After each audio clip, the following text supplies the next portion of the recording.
पहला नंबर रखेंगे आपके सामने दिल्ली में मेट्राइज का एग्जिट पोल। एबीपी न्यूज पर दिल्ली का यह पहला आंकड़ा। बीजेपी और आम आदमी पार्टी में कांटे का मुकाबला देखने को मिल रहा है।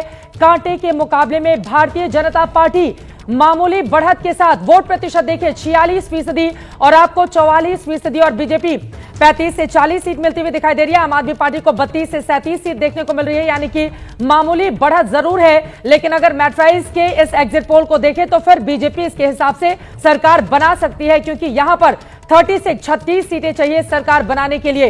कांटे के मुकाबले में भारतीय जनता पार्टी को मामूली बढ़त मैट्राइज का यह सर्वे बताता है। बीजेपी को 46%, आम आदमी पार्टी को 44%, बीजेपी 35 से 40%। अच्छा, अब 35 से 40 सीटों के बीच में दिखाई दे रही है और यहां पर आम आदमी पार्टी उससे पीछे। और यह आंकड़ा आपके सामने है, आप देखिए आम आदमी party 44% vote share, Bharatiya Janata party 46% vote share.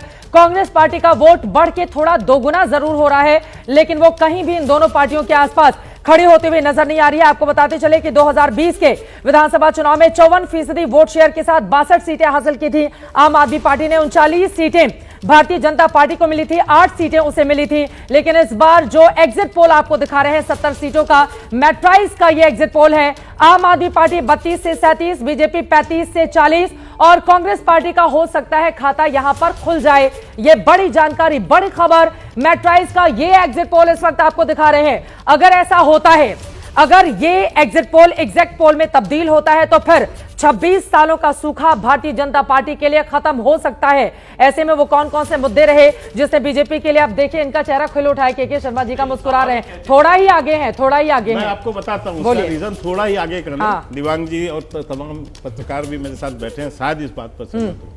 यदि कोई पार्टी किसी चुनाव में 10% डाउन हो, 5% डाउन हो तो समझ में आता है कि चलो ऊपर नीचे कुछ स्थिति है। लेकिन यहां तो 50% डाउन, आम आदमी पार्टी 50% डाउन हो रही है। ये ठीक उसी तरह का परिणाम है जैसे छत्तीसगढ़ का परिणाम था कि यदि अब 50% डाउन हो रही है तो इसका मतलब कि दिल्ली में आम आदमी पार्टी के अगेंस्ट बहुत बड़ी मात्रा में एंटी इनकम्बेंसी फैक्टर है और जो कि इसको, इस आंकड़े को और नीचे ले जाएगी। आपके जो है और भारतीय जनता पार्टी का अभी आंकड़ा बढ़ेगा, क्योंकि 50% का डाउनफॉल ऐसे नहीं हो सकता। आपको लग रहा है ये आंकड़े और ज्यादा बढ़ेंगे? अभी भी भरोसा नहीं है आपको?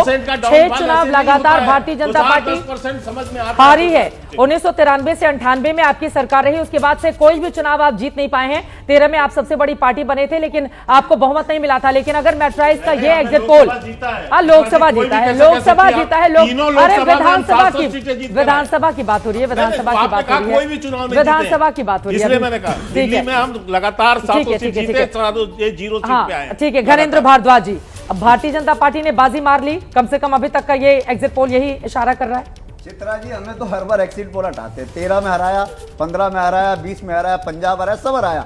एग्जिट पोल इनके, सरकार हमारी। ये दिल्ली के लोग यही काम करते। दिल्ली के लोगों पे हमें पूरा विश्वास है, क्योंकि हम चुनाव में ग्राउंड पे थे। हमने चुनाव में कैंपेन करा, पॉजिटिव कैंपेन करा। हम जिस गली में गए, जिस मोहल्ले में गए, जहां गए, लोगों ने हमें कहा कि दिल्ली की अरविंद केजरीवाल की सरकार हमें फिर चाहिए, चौथी बार हमें फिर सरकार चाहिए। दिल्ली के लोगों ने गुंडागर्दी और गाली गलौज वाली पार्टी को रिजेक्ट करके काम। अभी तो आंकड़ों पर बात कर लेते हैं, अभी आंकड़ों पर बात कर लेते हैं। अभी तो ये भाषण काम नहीं करेगा ना घरेंद्र भारद्वाज जी। अभी ये मैट्राइज के एग्जिट पोल पर बात कर लेते हैं। अभी मैट्राइज के एग्जिट पोल पर बात कर लेते हैं। अब चुनावी वायदों का दौर चला गया है, वोटिंग का समापन हो चला है, इसी वजह से एबीपी न्यूज ने ये एग्जिट पोल रखा है अपने दर्शकों के सामने। और अब दूसरा एग्जिट पोल देखिए, मैट्राइज का exit poll Bharatiya Janata party के बना रहा है दिल्ली में सरकार।